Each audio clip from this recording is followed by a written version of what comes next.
지금 앞에 물이 있는데요. 이 물이 참 깨끗하네요. 그런데 이 지구 안에 물이라고 하는 자원의 주인이 있습니까? 없습니다. 그런데 저는 어떻게 이렇게 깨끗한 물을 먹을 수 있고 아프리카의 어린아이는 물을 길러야 되고 깨끗한 물을 먹지 못하는데 그 이유가 뭘까요? 이유가 있나요? 그 이유가 있다 할지라도 우리가 알 수 있나요? 누구는 주인이 없는 물을 깨끗하게 마시고 누구는 주인이 없는 물을 깨끗하게 마시지 못합니다. 제가 잘나서 깨끗한 물을 먹고 그들이 못나서 더러운 물을 먹는 것은 아니지 않습니까? 우리는 누군가에게 나눈다라고 했을 때 어떤 생각을 하냐면 내가 잘나서 상대에게 나눠준다라고 생각합니다. 근데 이것은 내 것이 아니거든요. 그들은 평등하게 나눠 가져야 함에도 그 기회를 얻지 못한 것입니다. 그렇다면 그 기회를 가지고 있는 사람이 나눠줘야 되는 것은 의무라고 할 수 있겠죠. 그 마음을 가졌을 때 편안해지는 게 아닐까 이런 생각이 듭니다.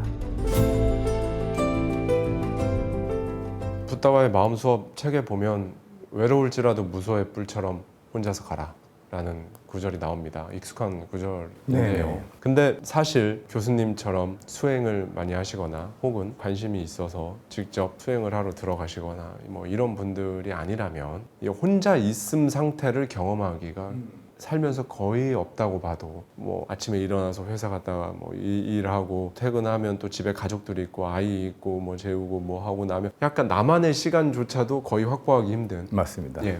근데 저는 정말 무조건 이 혼자 있음의 상태는 살면서 최소한 한 번은 필요하다라고 저는 생각을 하거든요. 지하실에 한번 들어갔다 나와야 레벨업을 소위 내가 할 수 있고 그렇다고 생각을 하는데 왜 이게 필요한지 지금 요새 현대를 살아가는 2025년을 살아가는 우리들에게 왜 필요한지.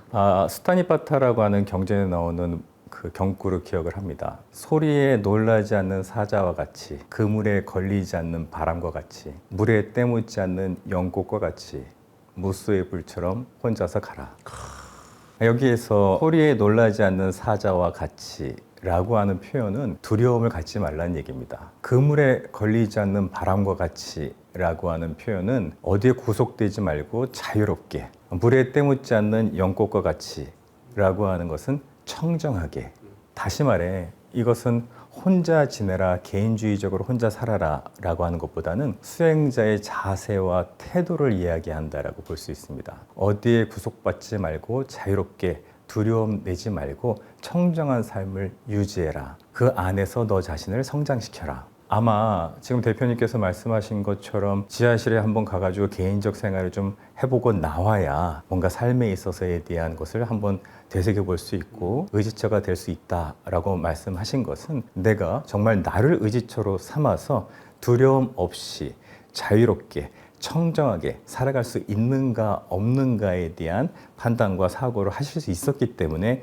그 공간이 필요한 것이었지. 만약에 그 공간이 없어도 그러한 삶을 살 수 있다면 그거는 충분히 공간의 문제나 시간의 문제는 아니라고 볼 수 있을 것 같습니다. 네. 그럼에도 불구하고 지하실에 들어가는 것이 필요하다라고 한다면 제안드리고 싶은 것은 리트릿 과정이라고 하는 집중수행 과정에 참여하신다면 가장 이상적이고요. 그렇지 않다면 아침에 조금 일찍 일어나시거나 저녁에 조금 늦게 주무시더라도 혼자만의 시간을 가져보시는 것도 방법이 되지 않을까 이런 생각을 해봅니다. 시간은 어느 정도면 충분할까요? 그런 것들을 매일매일 한다 하면 뭐 사람마다 다르겠지만 만약에 시간을 통해서 양적 측정을 해야 된다면 네. 우선 일상생활을 하는 분들께 제안드리고 싶은 것은 강도보다는 빈도를 말씀드리고 싶습니다. 자주 생각이 날 때마다 신경이 쓰이면 한 번쯤 해보는 것. 그래서 빈도를 늘리는 것. 빈도를 늘리는 것이 이 삶을 살면서 가장 이상적이긴 합니다만 한 번쯤은 용기를 내어서 휴가를 이용해서라든가 아니면 자기 시간을 좀 내어서 집중 수행에 참여하시는 것도 방법이 되겠죠. 이 수행에 참여하는 건 자신이 가지고 있는 종교와는 관련이 없는 거죠? 종교라고 하는 부분에 대해서 우리가 어떤 선입견을 가지고 있는지는 모르겠습니다. 대학원을 다닐 때 그때 시험 문제에 항상 나오는 것이 무엇이었냐면 저는 불교를 공부하다 보니까 불교는 종교인가 철학인가에 대한 문제가 항상 나왔었어요. 근데 이제 종교와 철학에 대한 문제가 나왔을 때 그것을 이제 준비를 하다 보면 동양의 종교 안에서는 유교, 뭐 여러 종교의 신의 개념이 조금 달라지기 시작을 합니다. 그래서 종교라고 하는 것은 어떤 사상이나 어떤 특징 혹은 존경할 만한 문구 이런 것들에 대해서 우리가 무언가를 배우고 따를 수 있다면 그것이 종교의 역할을 하는 것이 아닌가라는 생각을 하거든요. 유일신을 믿는 종교에서는 아시다시피 신이라고 했을 때 신의 그 영어로 캐피탈 G를 씁니다. 근데 불교 안에서는 신을 부정하는 건 아닙니다만 신이라고 했을 때 소문자 G를 쓰고 복수형 S를 붙여요. 무슨 얘기냐면은 유일신을 믿는 종교에서는 기본적으로 신이 위에 있고 아래 사람이 있어서 수직 구조라고 본다면 불교 안에서의 신의 개념은 일반적으로 신들과 인간들이 있어서 때로는 인간이 신보다 나을 수도 있습니다. 그리고 때로는 신이 인간보다 나을 수도 있고요. 뭐 신을 부정한다라기보다는요. 불교 수행 같은 경우에는 부처님을 믿으라라고 하는 것은 조금 기복적으로 후대의 의지처가 되기 위해서 아마 나온 것이 아닌가 싶고요. 아마도 수행처를 가신다거나 아니면 명상센터에 가신다면 나 자신을 바라보게 하지 어떤 기도 어떤 기복이나 이것을 요구하는 것은 거의 없지 않을까라는 생각을 해보게 됩니다. 이제 2026년이 코앞인데요. 지금 되게 힘들거나 혹은 아까 말씀드렸던 것처럼 이게 내가 지금 집중을 하는 건지 집착을 하는 건지 자꾸 집착을 하니까 내 마음이 더 힘든 건지 내가 가질 수 없는 걸 원하는 건가 뭐 이런 마음부터 시작해서 고통 괴로움에 휩싸여서 지내는 분들이 굉장히 많거든요. 그럼요. 예. 그럼에도 불구하고 붓다의 마음 수업의 책에서 교수님께서 말씀하시길 나누는 삶이 진짜 잘 사는 삶이다 라는 말씀을 해주세요. 이 부분이 저는 100% 공감이 되는데 반면에 또 이거에 대해서 왜 이렇게 뭐 기부를 한다거나 뭐 어떤 거를 봉사를 하거나 하면은 평소에 느낄 수 없는 기쁨과 감정이 저에게 든단 말이죠. 근데 반면에 하루하루 그런 고통, 생활고라거나 경제적인 부분이라거나 이런 경우에는 이걸 뭔가 남한테 나눈다는 마음 자체가 생기기가 힘든데 이게 어떻게 좀 힘을 줄 수 있을까요? 예전에 유학할 때 생각이 나는데요. 네. 저도 이제 어떻게 유학 생활을 시작하고 자취를 하다 보니까 도저히 현지 쌀을 잘 못 먹겠더라고요. 현지 쌀이 지금 냄새가 나가지고 그래서 용기를 내가지고 조금 거금을 들여가지고 일본 쌀을 샀습니다. 네. 일본 쌀이니까 좀 비싸고 한국 쌀이랑 비슷하니까. 그런데 안타깝게도 쌀벌레가 생긴 거예요. 이거 어떡하나? 냉장고에 집어넣어서 벌레들을 한번 잡아볼까? 아니야, 이러면 벌레들이 죽잖아. 어떤 방법을 쓸까? 예전에 보니까 쌀을 말리더라. 그럼 벌레가 빠져나온 것 같았어. 그래서 제 이제 주인집 차고 위에 공간이 있어가지고 거기에 신문지를 깔고 쌀을 이렇게 널어놨습니다. 펼쳐가지고. 그런데 내심 걱정이 되는 거예요. 왜냐하면 참새도 있고 까마귀도 있고 여러 새들이 있는데 이 쌀을 쪼아서 먹으면 어떡하지? 저거 벌레에 거둔 다음에 내가 먹어야 되는데 라는 생각을 했습니다. 그런데 거기가 이제 마침 제 방에서 창문으로 보이는 공간이라 이렇게 내다보고 있는데 희한하게도 새들은 많은데 한 마리도 와서 안 쪼는 거예요. 너무나 신기한 거예요. 그래서 쌀을 걷어들이고 야, 신기한 일이 다 있네. 그러고 나서 하루는 현지들이 먹는 도시락, 그때 당시 하나에 뭐 500원 정도 하는 도시락을 사 먹고 음식이 좀 남았습니다. 버리기가 아까우니까 다시 그 자리에다 제가 먹다 남은 음식을 널어놨어요. 혹시 새들이 와서 먹을까 싶어서. 그랬더니 새떼들이 모여가지고 그 제가 먹다 남긴 도시락 일종의 카레밥, 비빔밥을 먹기 시작하는 겁니다. 비빔밥을요? 카레 비빔밥을? 왜 새들이 날쌀은 쪼지 않고 간이 된 밥만 먹을까요? 익숙해져서 그렇습니다. 간이 된 것만 먹어봐서 사람들이 하도 많이 나눠주니까 그것에 대해서 맛을 알아서 이제 날쌀은 안 먹겠다는 거예요. 맛이 없으니까.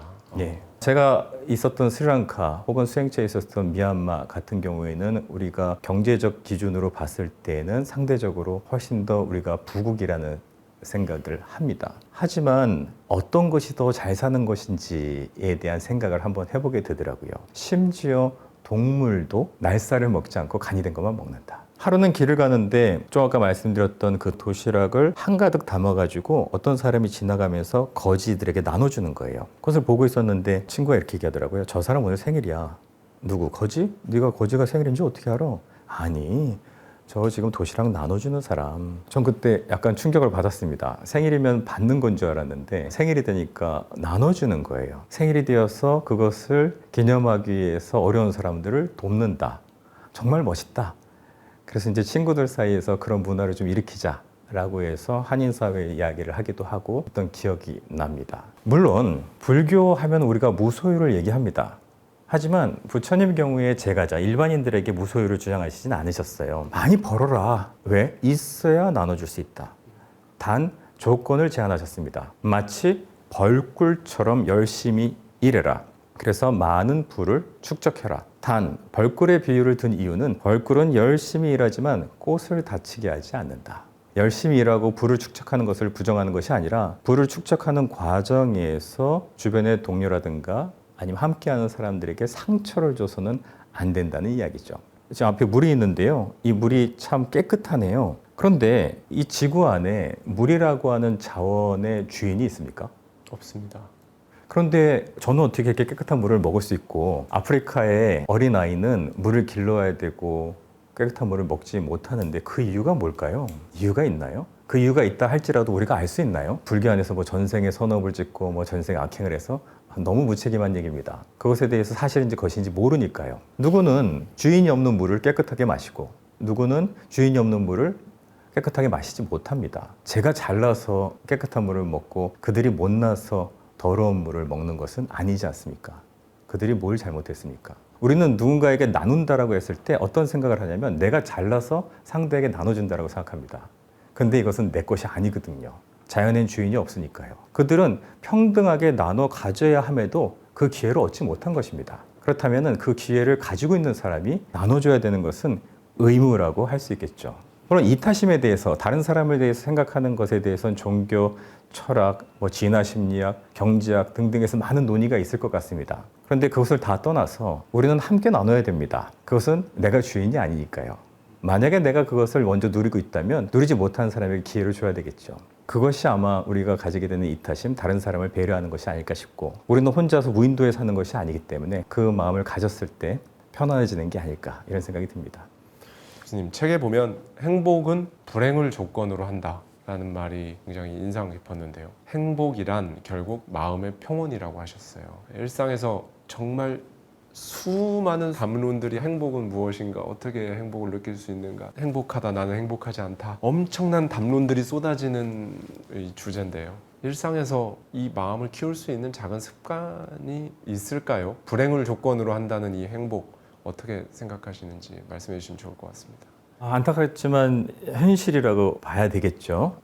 마치 파도의 파고처럼 조건을 합니다. 왜냐하면 잘 아시다시피 우리는 아무리 행복한 것이라고 할지라도 머지않아 그 상황에 적응이 되거든요. 맞습니다. 사랑하는 사람이 옆에 있습니다. 저 사람과 함께 살면은 세상을 다 가질 것 같고 그래서 저 사람이랑 아침부터 저녁까지 함께 있고 싶고 그런데 막상 아침부터 저녁까지 함께 있으면 과연 행복하냐? 적응이 됩니다. 만약에 집에 자녀가 있으신 분들은 자녀를 사랑합니다. 밖에 나가면 보고 싶고요. 그 다음에 맛있는 게 있으면 먹여주고 싶고요. 그런데 자녀하고 주말을 함께 보내면서 과연 함께 있는 시간이 늘어나면 늘어날수록 더 행복해지지 않는 것입니다. 그렇죠. 30분 정도 지나면 힘듭니다. 그렇죠. 사실이죠. 그래서 항상 이 행복이라고 하는 것은 유지되는 것이 아니라 적응을 하게 되고 그 적응을 하게 되면은 다시 결핍감이 오기 전까지는 행복하기가 쉽지 않잖아요. 네.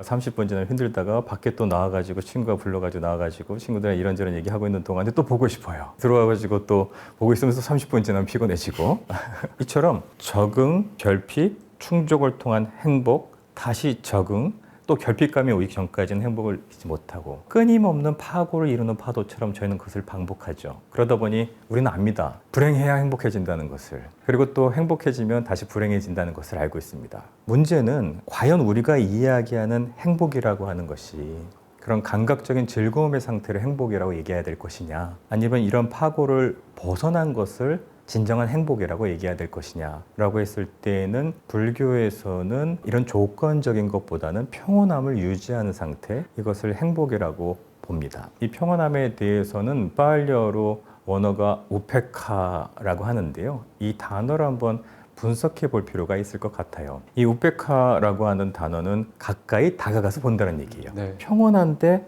평온한 것을 가까이 다가가서 본다라고 하는 단어를 평온이라고 해석했단 말이야. 우리가 어떤 현상에 대해서 가까이 다가가서 봤을 때 그 현상을 온전하게 제대로 바라보고 있을 때에는 거기에 대해서 탐욕도 성냄도 일어날 것이 없다라는 얘기예요. 어느 정도 거리를 두고 그리고 나의 이익을 생각하고 나의 과거와 나의 미래를 생각했을 때에는 이것이 집착이 대상이 되기도 하고 또 더 가졌으면 좋겠고 빨리 벗어났으면 좋겠고 하지만 오히려 온전하게 그 현상에 대해서 맞이하게 됐을 때에는 평온함을 유지할 수 있다라고 이야기를 합니다. 그래서 평온하는 방법, 평온해지는 방법은 현상을 온전하게 더 맞이하는 것 이라고 이야기할 수 있을 것 같아요. 그러다 보니 또다시 명상에 나옵니다. 어떻게 하면 고락이라고 하는 이 파고를 벗어날 수 있을 것인가? 나타나는 현상에 대해서 내가 자아관념을 집어넣고 아까 말씀드렸던 것처럼 먹이를 주고 두 번째 화살을 쏘고 하지 말고 온전하게 그 현상을 만나보자.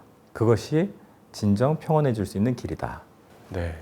붓다와의 마음수업 책에 모든 것은 변하고 나 또한 변한다. 전 이 말이 너무 좋았고 이건 뭐 2500년 전 붓다 경전들의 가르침을 떠나서 뭐 고대 그리스 철학자들도 변하지 않는 것은 변화뿐이다 라는 말도 있을 정도로 모든 것은 변하고 나 또한 변한다 이런 가르침이 나오는데요. 그런데 우리 인간은 본능적으로 변화를 싫어하고 두려워하고 하잖아요. 2000년 전에 살았던 이 성인도 철학자도 공통적으로 말하는 건 모든 것은 변한다. 그리고 나 또한 변한다. 붓다의 가르침도 이렇게 나오는데 이 부분에 대해서 어떤 가르침, 깨달음을 얻을 수 있을지 한 말씀 해주시면 너무 구독자님들께 큰 도움이 될 것 같습니다. 네, 지금 대표님께서 말씀하셨던 것처럼 모든 것은 변한다. 우리가 항상하지 않는다라고 하는 의미에서 무상이라고 부르고요. 그리고 변하는 것들은 괴롭다. 여기서 괴롭다라고 하는 것은 만족스럽지 못하다는 얘기입니다. 이것은 일반적으로 고라고 부릅니다. 그리고 변하는 것 안에서 나라고 하는 건 역시도 고정불변의 실체가 아니다. 나도 변한다. 이것을 이제 무아, 나라고 할 만한 것이 없다라고 해서 한자로는 무상, 고, 무아 이렇게 부르는데요. 이것이 현상의 세 가지 특징이라고 이야기를 합니다. 네. 그리고 이 현상의 세 가지 특징을 우리가 온전하게 파악하고 이해하면 지혜를 얻는다라고 불교에서 표현을 하기도 하는데 의문을 한번 가져볼 필요는 있을 것 같아요. 정말 모든 게 다 변하나요? 예를 들어 볼까요? 제 이름은 정준영입니다. 네. 제 이름은 변하나요? 안 변하나요? 변하지 않네요.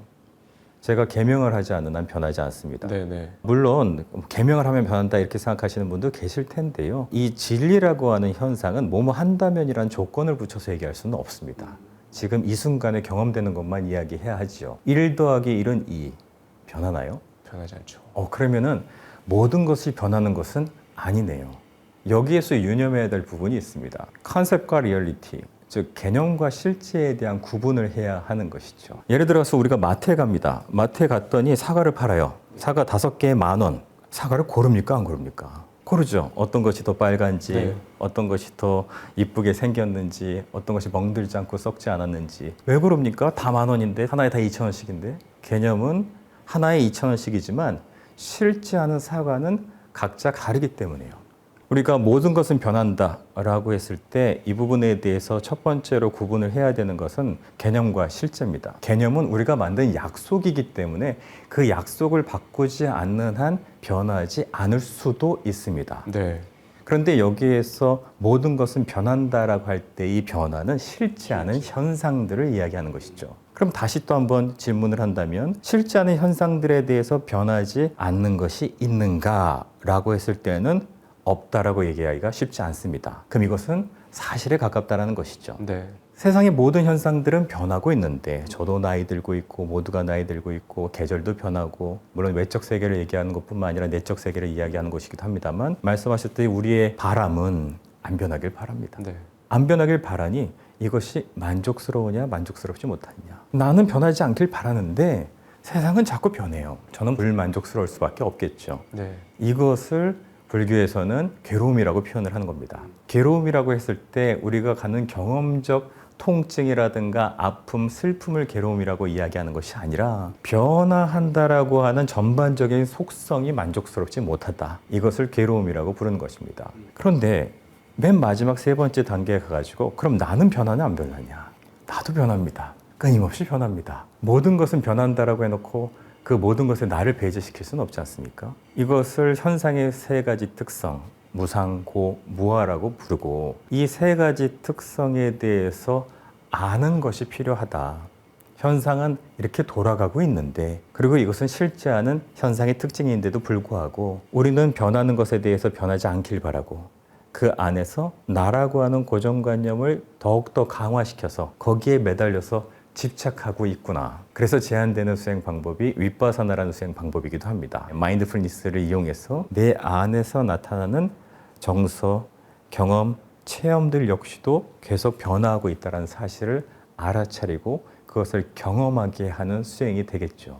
네, 긴 시간 동안 정준영 교수님 모시고 이렇게 붓다와의 마음 수업 책에 담겨 있는 인사이트들에 대해서 말씀을 나눠봤는데요. 제 기억으로 올해 2025년 대저택 초대석에 모시고 대화를 나눠봤던 대화들 중에 가장 무게감 있고 진지하게 진행된 초대석이 아니었나. 그만큼 저로 하여금 되게 많은 생각을 하게 만들었고, 이 영상을 보시는 구독자님들께서도 아마도 두 번, 세 번 돌려보셔야 아 이게 이 말인가 이렇게 좀 곱씹어 보면서 행간의 의미를 느끼실 수 있는 그런 대담이 아니었나 라는 생각을 해봅니다. 오늘 교수님과 제가 나눈 부분은요, 사실 저의 개인적인 궁금증들을 포함해서 책의 굉장히 일부분에 대한 부분만 말씀을 나눴고요. 더 많은 부분은 사실 굉장히 최대한 쉽게 우리가 이해할 수 있게 붓다의 마음 수업에서 잘 풀어서 말씀을 해주셨습니다. 지금까지 말한 모든 키워드들, 혼자서 간다라든지 지혜라든지 고통, 행복,